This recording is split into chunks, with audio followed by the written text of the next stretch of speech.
Un saludo a todos nuestros hermanos y amigos que han seguido los mensajes en este medio, en esta mañana, domingo 19 de abril del año 2020. El título de la predicación es Palabras de Dios para un corazón abatido. Y antes que nada me gustaría que pudiéramos iniciar orando para encomendarnos en las manos de nuestro buen Dios. Así que por favor le voy a pedir, donde quiera que usted esté, que cierre sus ojos por un momento y que se una conmigo en una oración. Padre Celestial, en esta hora te agradecemos por este tiempo y te pedimos que tú dispongas el corazón de cada uno de nuestros hermanos y amigos que van a escuchar este mensaje, para que seas tú llevando tu palabra a sus mentes y a sus corazones.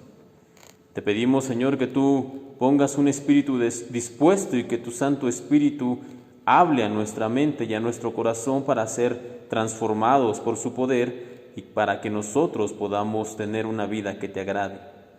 Te pido, Señor, que me utilices de una manera correcta como un instrumento adecuado para poder transmitir el mensaje que tú tienes para nosotros en esta mañana.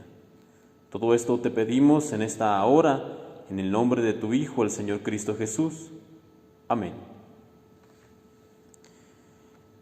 Y en este tiempo, algunas de las frases que se han ido aumentando, que se han ido comentando durante las últimas semanas de cuarentena son: cuando esto termine, cuando las cosas se calmen, cuando la situación se normalice y cosas similares a estas. Y es que la rápida propagación del coronavirus, que generó una pandemia y paralizó casi por completo regiones enteras, que incluso también cambió la rutina de vida de una gran cantidad de personas, fue algo que prácticamente nadie esperaba. Las cuarentenas implementadas en diversos países con la finalidad de bajar los contagios cambiaron por completo la dinámica de vida de una gran cantidad de la población, y es por ese motivo que muchos esperan la vuelta a la normalidad. Sin embargo, luego de semanas de confinamiento completo o parcial, dependiendo de las necesidades reales de cada familia y de cada individuo, es muy probable que al mirar todo lo que ha pasado y considerando las posibles situaciones difíciles que se miran en el horizonte, sintamos una opresión en el pecho, desánimo, desesperanza, incertidumbre y muchos sentimientos parecidos a estos. Y para intentar resumir los sentimientos que tenemos en estos días, podríamos decir que estamos abatidos. Y la palabra abatido se define en el diccionario como el sentimiento de pérdida de ánimo, fortaleza y energía que puede incluso conducirnos a una profunda depresión. Y son muchos los elementos que se han venido conjuntando en los núcleos familiares y en los individuos en estos últimos tiempos, como el abrupto cambio de la rutina, las noticias alarmistas y fatalistas, la incertidumbre de lo que vendrá en los próximos días y en algunos casos incluso la pérdida de empleos y la subsecuente dificultad económica que eso acarrea. Y con todas estas situaciones que se han venido sumando sobre los hombros de muchos de ustedes, hermanos, la pregunta ahora sería: ¿cómo no sentirnos abatidos por lo que estamos viviendo? ¿Cómo no sentirnos abatidos por todos estos problemas, estas dificultades que estamos atravesando como familias, como individuos y como sociedad? ¿Cómo no nos vamos a sentir abatidos con todo esto? Y algunos podrían decir: bueno, hermano, si somos hijos de Dios, no debemos sentirnos así. Los creyentes no debemos dejar que las circunstancias nos agobien, Y aunque esto en verdad, aunque esto es correcto, también es cierto que muchas veces nos vamos a sentir de esa manera, nos vamos a sentir cansados, abatidos e incluso superados por las dificultades que vivimos. Eso también es real. Sin embargo, en esa misma debilidad que vamos a sentir, en ese corazón abatido que muchas veces vamos a tener, es donde podemos ver cómo el Señor nos protege, nos ayuda, nos fortalece, nos anima a continuar e incluso nos conduce por en medio de las tormentas.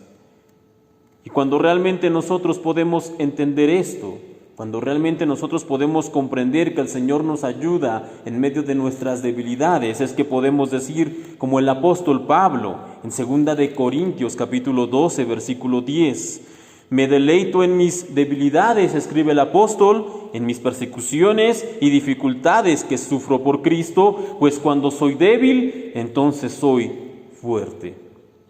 La Biblia está llena de hombres y mujeres que superaron las adversidades que enfrentaron en la vida, que atravesaron la tormenta y cuyo corazón abatido fue completamente transformado.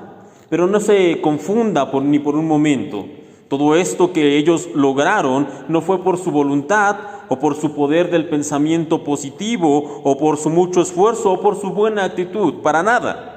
Pensar que como creyentes podemos nosotros superar un corazón abatido con nuestros pensamientos felices y una buena disposición es como creer que podemos vaciar un inmenso lago con un balde de 10 litros de capacidad. Simplemente eso es imposible.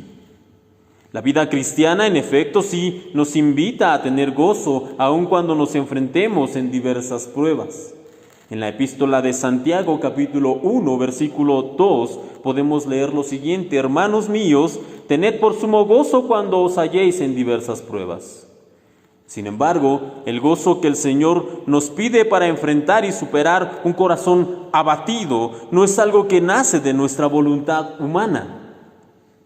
No se trata simplemente de sonreír e ir por la vida pensando que todo nos irá bien y que de esa manera podemos atraer cosas buenas a nosotros.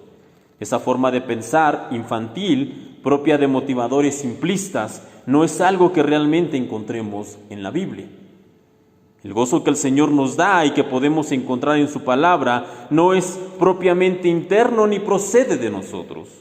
Este es un gozo que nos abraza cuando entendemos que Dios nos ama, cuando creemos lo que Jesús hizo por nosotros, cuando reconocemos que el Espíritu Santo mora en nuestras vidas y sobre todo cuando podemos descansar en la promesa de resurrección y vida eterna que el Señor ha hecho a aquellos que le siguen. Así que cuando el Señor nos pide que tengamos gozo al atravesar las pruebas, es porque Él espera que nosotros estemos confiando en sus promesas, número 1. Número 2, Él espera que nosotros creamos con certeza que Él tiene cuidado de nosotros. Y número 3, el Señor espera que nosotros hayamos ya entendido que en Él cada prueba tiene un propósito. Cuando nosotros creemos y entendemos todo esto, cuando sabemos que el Señor usa las pruebas para formar su carácter en nuestra vida, es entonces que podemos comenzar realmente a sentir gozo cuando atravesamos en ellas. ¿Por qué? Porque esas pruebas nos van a llevar cada vez más a parecernos a Cristo, cada vez más a parecernos al Señor. Ahora bien, el hecho de poder sentir gozo al pasar por la prueba no quiere decir que no podemos sentir también temor, desánimo o incluso tener un corazón abatido, ya que como humanos nosotros somos propensos a todo esto y además siempre vamos a necesitar de la ayuda de Dios cuando enfrentemos las dificultades de la vida. Por tanto, en esta hora, con la finalidad de aprender o repasar cómo el Señor trata con los corazones abatidos, me gustaría revisar algunos ejemplos que podemos encontrar en la Biblia. Y hay una historia que siempre me ha gustado de manera especial en la Biblia, no por el hecho de que sea emotiva o porque en ella veamos un despliegue enorme del poder de Dios. De hecho, es una historia sencilla que incluso a veces pudiera pasar desapercibida, pero es precisamente esa sencillez lo que me gusta de esta historia. Y está en el Evangelio de Lucas, capítulo 24, versículos del 13 en adelante, y ahí podemos leer lo siguiente. Ese mismo día, 2 de los seguidores de Jesús iban camino al pueblo de Emaús, a unos 11 kilómetros de Jerusalén. Al ir caminando hablaban acerca de las cosas que habían sucedido. Mientras conversaban y hablaban, de pronto Jesús mismo se apareció y comenzó a caminar con ellos, pero Dios impidió que lo reconocieran. Él les preguntó: ¿de qué vienen discutiendo tan profundamente por el camino? Se detuvieron de golpe, con sus rostros cargados de tristeza. Hasta ahí vamos a leer en este momento, hermanos, Usted puede leer con tranquilidad este relato, Lucas 24, durante la semana, pero me gustaría continuar hablando acerca de lo que nos dice la Biblia precisamente en este relato. Se nos cuenta que estos hombres le dijeron a este aparente desconocido lo que había sucedido. Le contaron acerca de la crucifixión y de la muerte de Jesús y de cómo ellos y muchos otros habían esperado que Jesús fuera el Mesías, que Jesús fuera aquel que los llevaría a un tiempo de conquista y de nueva gloria por medio de un poder militar y político, pero nada de eso se había cumplido. Y luego de mencionar esto, agregaron una cosa más, casi como si se tratara de un detalle menor. En el versículo 22 y 23 podemos leer lo siguiente: y algunas mujeres de nuestro grupo de seguidores fueron a su tumba esta mañana temprano y regresaron con noticias increíbles. Dijeron que el cuerpo había desaparecido y que habían visto a ángeles, quienes les dijeron que Jesús está vivo. Y con una noticia como esta, con una noticia así, no puedo dejar de preguntarme por qué estos hombres estaban saliendo de Jerusalén camino a Emaús. Habían estado siguiendo a Jesús posiblemente por años, habían escuchado sus palabras, habían visto milagros de primera mano, y aunque en efecto lo habían visto morir en una cruz, ahora que recibían la noticia de que Él había resucitado, ellos simplemente no creyeron. No importa cuántas veces el Señor nos haya ayudado en el pasado o incluso cuántos milagros de su parte hayamos visto en nuestra vida, lamentablemente uno de los efectos que produce un corazón abatido es el efecto de la incredulidad. Sin embargo, hay dos cosas que en esta historia me llaman poderosamente la atención. La primera es lo que el Señor nos enseña al ir tras estos dos hombres. Y es que ni antes ni después de este relato se vuelve a mencionar en la Biblia a este par. No son, por decirlo de alguna forma, personajes principales ni importantes. A uno de ellos ni siquiera lo conoceremos por su nombre, pero aún con todo esto, el Señor se toma un tiempo para ir detrás de ellos. El camino de Jerusalén a Emaús era un camino de unas 3 o 4 horas aproximadamente. Y alguno podría pensar, ¿no tenía quizá el Señor algo más importante que hacer? ¿Alguna charla pendiente con Pedro, Juan, Santiago o alguno otro de los discípulos? Entonces, ¿por qué estos dos? ¿Por qué pasar tiempo con estos completos desconocidos?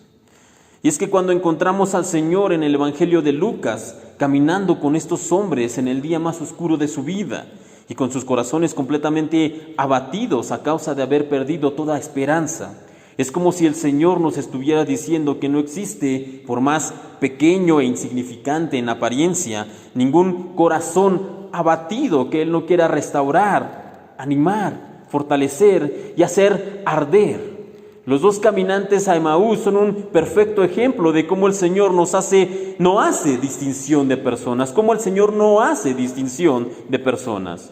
Dios va a caminar con todo aquel que lo busque, aun cuando su corazón se encuentre abatido, a causa de todas las pruebas y de todas las dificultades, e incluso de ser necesario, como en el caso de estos dos hombres, el Señor va a ir por nosotros, va a encontrarnos en el camino. ¿Por qué? Porque ese es el calibre del Dios al cual nosotros servimos. Él va a ir y nos va a buscar de ser necesario. Y lo segundo que quiero destacar en esta historia es la manera en la que el Señor animó el corazón abatido de estos hombres. Como ya lo mencionábamos, el hecho de encontrar a este par saliendo de Jerusalén, dirigiéndose a Emaús, aún después de haber escuchado que Jesús había resucitado, nos habla precisamente de su incredulidad, por lo que nosotros pudiéramos llegar a pensar que lo que estos hombres necesitan para combatir un corazón abatido es una acción milagrosa y un despliegue del poder de Dios. Tal vez algo como en el caso de Saulo, en donde el Señor Jesús se presentó entre una gran luz resplandeciente o una tormenta eléctrica o algo parecido a esto, un gran despliegue del poder de Dios. No obstante, el relato nos dice que el tiempo que el Señor pasó con estos hombres cuando iban caminando hacia Emaús El Señor lo empleó de una sola manera. El Señor lo único que hizo fue explicarles las Escrituras. Y es que muchas veces nosotros, los cristianos, sobreestimamos el impacto que puede tener un milagro en nuestra vida o en la vida de otros. Solemos pensar que si el Señor hiciera algún milagro, como sanar a algún enfermo, levantar a alguien de entre los muertos, o incluso en nuestra situación actual, si el Señor extinguiera por completo el coronavirus, ese milagro sería suficiente para hacer que las personas creyeran y lo buscaran. Pero, lamentablemente, las cosas no suceden de esa manera. De hecho, en la Biblia podemos leer cómo vez tras vez la intervención milagrosa de Dios no fue un seguro para que las personas creyeran fielmente en el Señor. Los israelitas que fueron liberados de Egipto vivieron la poderosa mano de Dios, vieron todos los milagros, todas las plagas, vieron todo lo que el Señor hizo, pero eso no evitó que fueran rebeldes y no creyeran en el Señor y no creyeran que Él podía llevarlos a conquistar la tierra prometida. Más adelante, en la época de los reyes, ellos vieron también cómo Dios respaldaba con milagros a sus profetas, pero eso no evitó que vez tras vez el pueblo se fuera tras los ídolos.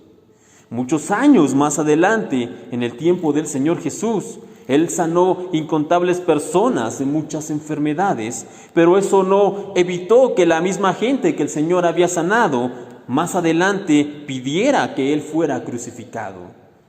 Así que las señales y los milagros no son una forma en la cual el Señor iba a tratar el corazón de estos hombres abatidos, no, sino lo que el Señor iba a usar es el poder de su palabra. Por tanto, hermanos, haremos bien en nunca subestimar el poder que tiene la Biblia cuando nos enfrentamos a diversas pruebas y nuestro corazón se encuentra abatido. En la Biblia nosotros podemos encontrar palabras de paz, ánimo y fortaleza para los momentos difíciles, sabiduría para conocer más a Dios, consejos para vivir acorde a su voluntad y muchas cosas más. De hecho, uno de los versículos más famosos dentro de las Escrituras es 2 de Timoteo 3:16, donde se nos dice: toda la Escritura es inspirada por Dios y útil para enseñar, para reprender, para corregir y para instruir en justicia. Y fue solo la palabra y su correcta interpretación lo que el Señor utilizó para reanimar el corazón de estos hombres, e incluso ellos lo dicen de esa manera. Más adelante, después de que ya hubieran caminado con el Señor y hubieran pasado tiempo con Él, ellos se dan cuenta de que estaban con Jesús, de que habían estado con el Señor. Y ellos dicen en Lucas 24, versículo 32, entonces se dijeron uno al otro: ¿no ardía nuestro corazón cuando nos hablaba en el camino y nos explicaba las Escrituras? Amigos y hermanos, si en estos tiempos su corazón se encuentra abatido a causa de la incertidumbre, el temor y las dificultades, busque la fortaleza, el ánimo y la paz que solo puede encontrar en un lugar, que solo puede encontrar en la palabra de Dios. No en señales milagrosas de dudoso proceder, ni en profecías que no tienen muchas veces ningún fundamento, o en manifestaciones extrañas que en apariencia vienen de parte de Dios. No busque eso, busque únicamente el consuelo, el consejo, el ánimo que proviene de la Biblia, que proviene de la palabra de Dios. Tal como aquellos dos hombres que caminaban saliendo de Jerusalén con un corazón completamente abatido, lo que nosotros necesitamos recordar es que el Señor camina con nosotros y que nuestro corazón puede ser animado, fortalecido y lleno de paz por medio del poder de la palabra.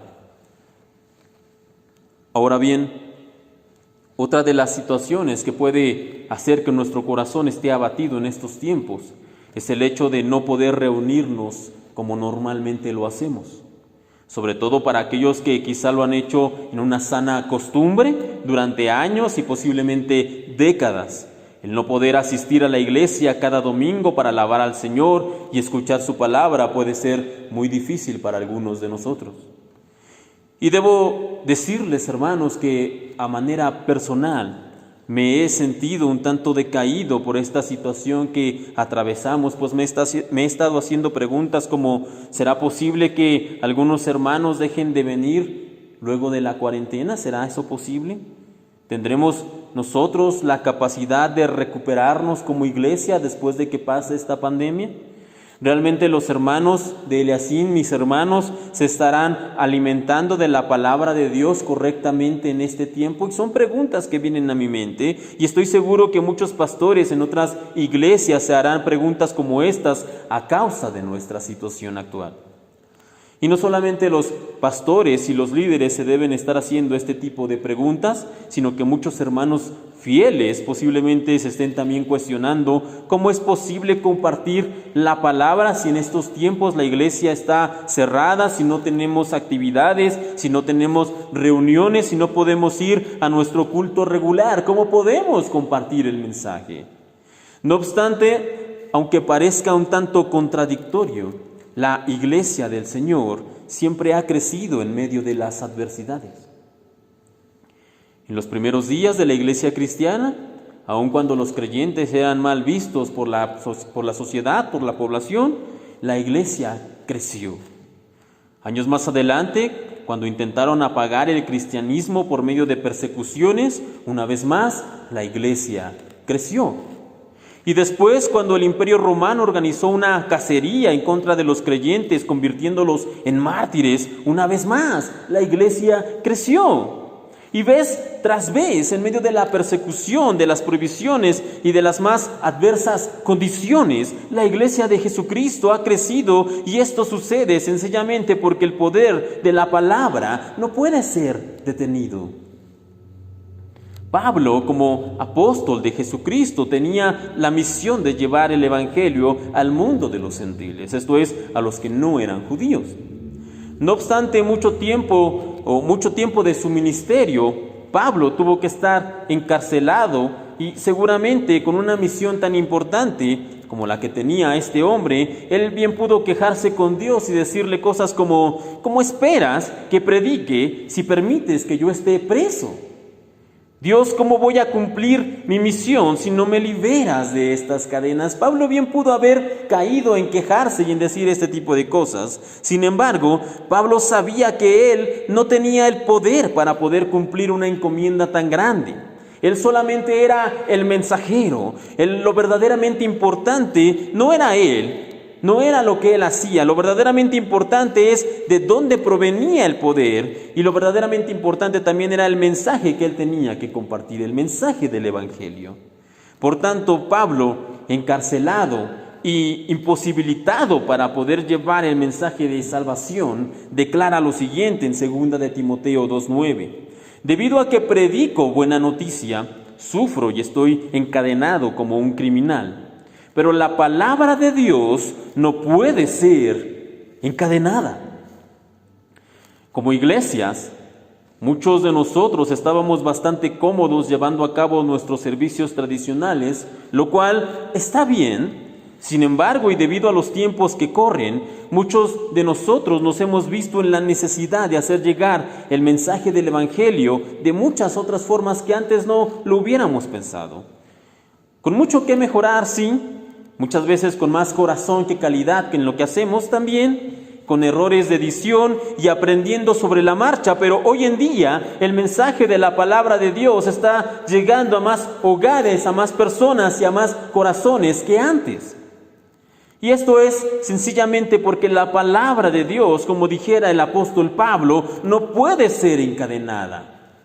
Y aunque mi deseo, y estoy seguro que el deseo de muchos de ustedes, mis hermanos, es que al terminar esta situación, al terminar esta pandemia, cada uno de nuestros hermanos pueda regresar con bien a reunirse aquí con nosotros. No solamente eso, sino que también cada hermano durante este tiempo haya sido fortalecido por el Señor con las pruebas que hemos vivido. También esperamos eso. Y además que pudiéramos ver el fruto de almas transformadas a causa de esta situación y que vinieran a escuchar la palabra de Dios. Estoy seguro que ese es el deseo de muchos de nosotros. La pregunta es, ¿qué pasaría si no fuera así? ¿Qué pasaría si algunos de nuestros hermanos simplemente decidieran no regresar más a la iglesia? ¿Qué pasaría si algunos sí regresaran, pero estuvieran un tanto distantes, alejados de las cosas del Señor, sin ánimo, sin deseo de continuar, sin ánimo de servir? E incluso no viéramos a ningún nuevo congregante, no llegara nadie nuevo después de esta situación. ¿Qué pasaría? Y pensando en esto, hermanos, con un corazón abatido, como les comentaba en estas semanas, el Señor me recordó un pasaje que podemos leer en el Antiguo Testamento, en el libro del profeta Habacuc, capítulo 3, versículos 17, 18 y 19. Y la palabra de Dios y el mensaje que el Señor me recordaba es el siguiente: aunque la higuera no florezca y no haya uvas en las vides, aunque se pierda la cosecha de oliva y los campos queden vacíos y no den fruto, aunque los rebaños mueran en los campos y los establos estén vacíos, aún así me alegraré en el Señor, me gozaré en el Dios de mi salvación. El Señor soberano es mi fuerza. Aun cuando, y Dios no lo quiera, pero aun cuando la mitad de la iglesia no regresara, el trabajo de la escuela dominical se tuviera que iniciar una vez más desde cero, nos quedáramos sin equipos de ayuda en los diferentes ministerios y no tuviéramos el fruto de una vida madura espiritualmente, a la cual el Señor nos ha llamado y que hemos estado hablando vez tras vez en los últimos años, aun cuando todo esto pasara, podemos estar confiados en que el Señor es nuestra fuerza y Él nos va a ayudar a enfrentar el corazón abatido. Por tanto, si usted se encuentra ahora o tal vez en los próximos días luchando precisamente con esta situación, con estas dudas, con estos temores, debemos recordar que el Señor camina con nosotros y nos da su palabra para reanimar nuestro corazón, y también el Señor es nuestra fuerza. Si nosotros recordamos esto, estaremos listos y preparados para poder enfrentar a un corazón abatido. Finalmente, hermanos, hay una cosa más que debemos recordar cuando nos enfrentamos precisamente ante un corazón abatido. Y permítame poner un ejemplo un tanto raro, poco ortodoxo. En la película clásica, ustedes saben que me gusta el cine, en la película clásica de 1978 de Superman, hay una escena en la cual Lois Lane, el gran amor de este hombre, de este Superman, cae de un edificio muy alto y mientras ella va cayendo, es precisamente rescatada por el hombre de acero. Y acto seguido se produce una conversación muy corta mientras ellos están en el aire, pero que nos ayuda a ilustrar el punto que vamos a ver en esta mañana. Y la reportera le pregunta, cuando Superman rescata a la reportera, le dice él a ella: te tengo. A lo que la reportera le contesta: sé que me tienes, pero la pregunta es, ¿quién te tiene a ti? Ahora, como les decía, la razón por la que les cuento esto es porque ejemplifica claramente la necesidad que tenemos los creyentes de preguntarnos, ¿quién nos está sosteniendo en medio de esta situación? Y yo sé que nuestra respuesta inmediata a esa interrogante es Dios. Dios es el que nos sostiene, Dios es el que nos ayuda, Dios es el que nos está ministrando, Dios es el que nos va ayudando en estos momentos difíciles. Y esto es correcto. Sin embargo, como creyentes, no podemos ni debemos olvidar que la vida cristiana no es una vida solitaria. Podrá ser una vida difícil, pesada, con persecución, con pruebas, pero la vida cristiana no es una vida solitaria. Y en la Biblia encontramos muchos ejemplos, permítame leer solamente algunos de ellos. En Proverbios capítulo 17, versículo 17 leemos: en todo tiempo ama al amigo y es como un hermano en tiempo de angustia. Otro proverbio, Proverbios 18, 24: el hombre que tiene amigos ha de mostrarse amigo, y amigo hay más unido que un hermano. Y en el Evangelio de Juan, capítulo 13, versículo 35, dice lo siguiente: el amor que tengan unos por otros será la prueba ante el mundo de que son mis discípulos.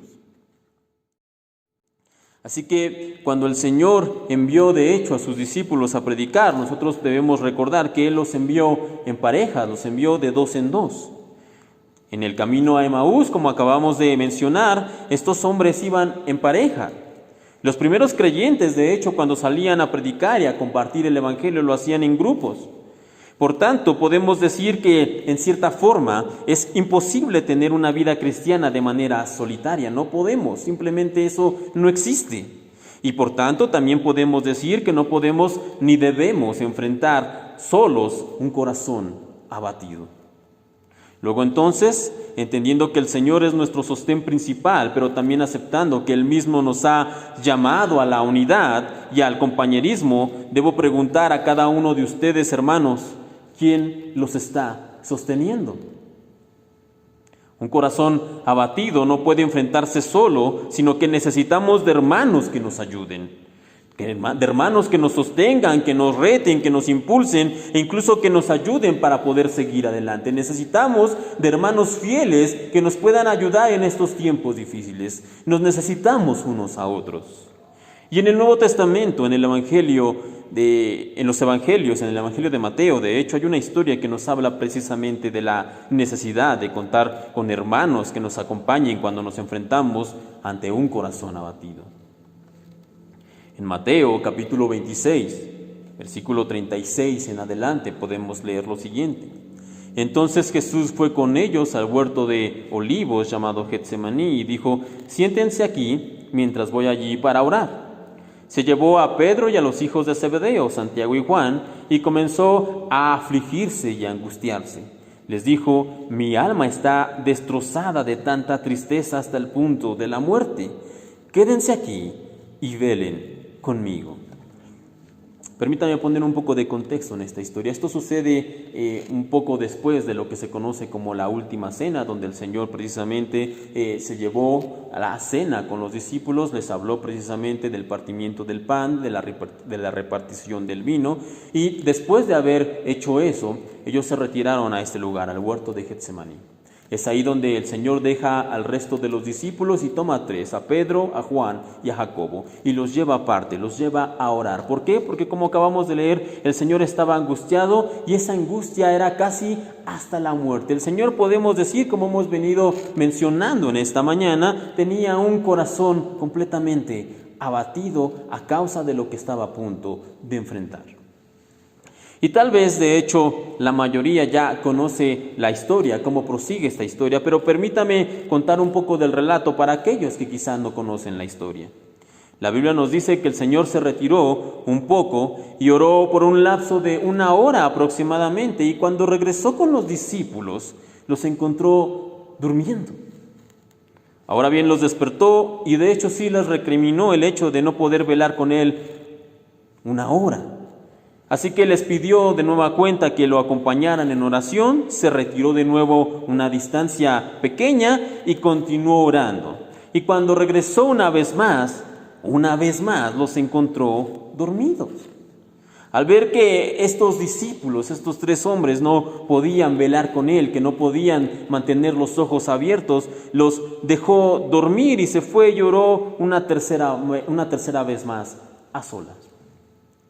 Ahora bien, al leer este relato, pudiera parecer que los discípulos no son el mejor ejemplo en cuanto a ayudar y sostener a algún hermano cuando está enfrentando un corazón abatido.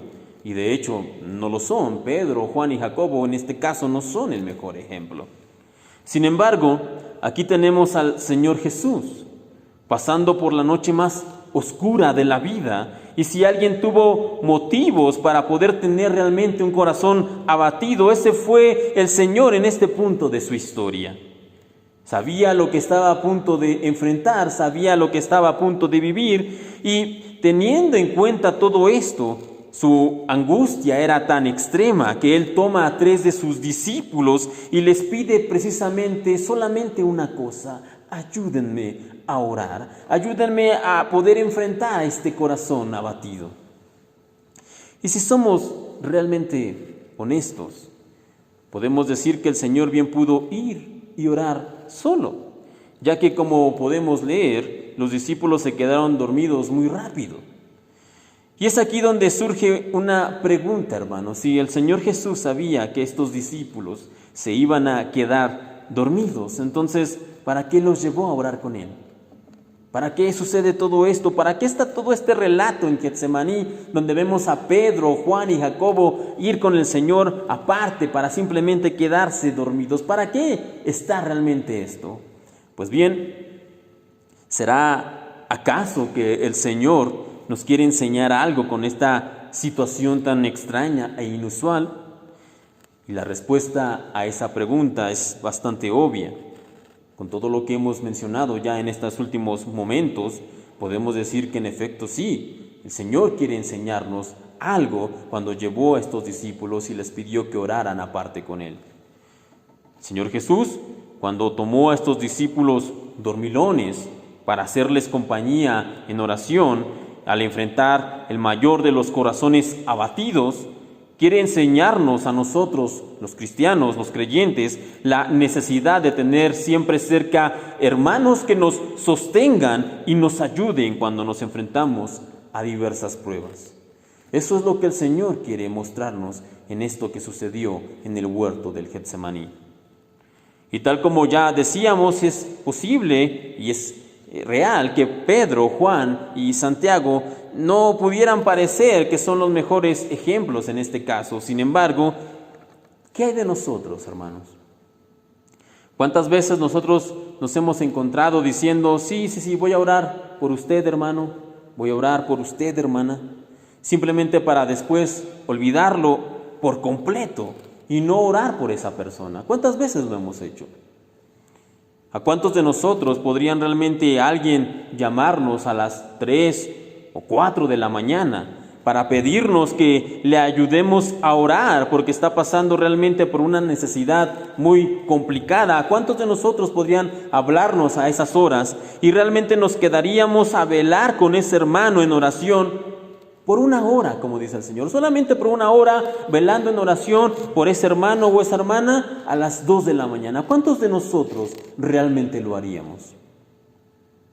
Es complicado encontrar gente que realmente nos ayude, que realmente nos sostenga en las situaciones difíciles.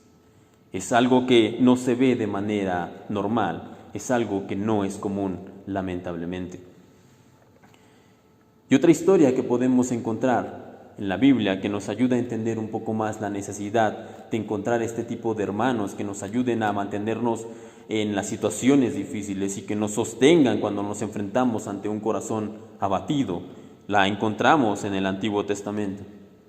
En el libro del Éxodo, capítulo 17, podemos leer que el pueblo de Israel salió a pelear en contra de los amalecitas. Y en esta batalla se nos dice que Moisés, que era el líder del pueblo de Israel, se subió a un monte alto y en ese lugar este hombre se dedicó a levantar las manos para que el Señor pudiera ayudar al pueblo a ganar la batalla. Sin embargo, la batalla se prolongó por bastantes horas y eso llevó a que Moisés se cansara y ya no pudiera continuar con las manos levantadas. En consecuencia, lo que comenzó a pasar es que el pueblo iba perdiendo la batalla. Los amalecitas comenzaron a ganarle al pueblo de Israel. Y en ese momento aparecieron dos hombres, Aarón y Hur, y estaban con Moisés, y dice el relato que los sentaron en una piedra y que ellos le levantaron las manos y las sostuvieron hasta que el pueblo pudo vencer por completo a sus enemigos.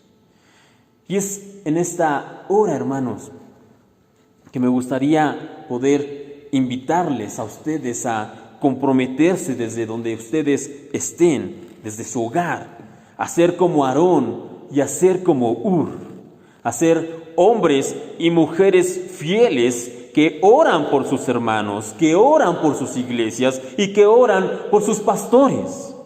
A ser personas que ayudan sin esperar nada a cambio, y a ser personas y hermanos que realmente sostienen a los de la familia de la fe cuando tienen que enfrentarse ante un corazón abatido. Espero que desde donde usted esté realmente pueda comprender esto, pueda entender la necesidad, la importancia de tener y de convertirnos en esta clase de hermanos que ayudan y sostienen a otros. Realmente necesitamos mucho en este tiempo este tipo de personas. Hombres y mujeres como Aarón y como Hur, que se ponen ahí, que están en la brecha, que levantan las manos de aquel que está cansado y que lo ayudan a enfrentarse a sus pruebas y a sus dificultades. Ya para terminar, y a manera de resumen, cuando tengamos que enfrentarnos, porque tal vez en este momento no lo estemos haciendo, tal vez tengamos un corazón abatido en este tiempo, o tal vez venga más adelante, pero cuando tengamos que enfrentarnos a esa situación, cuando tengamos que enfrentarnos ante un corazón abatido, haremos bien en recordar dos cosas, que es lo que hemos hablado en esta mañana.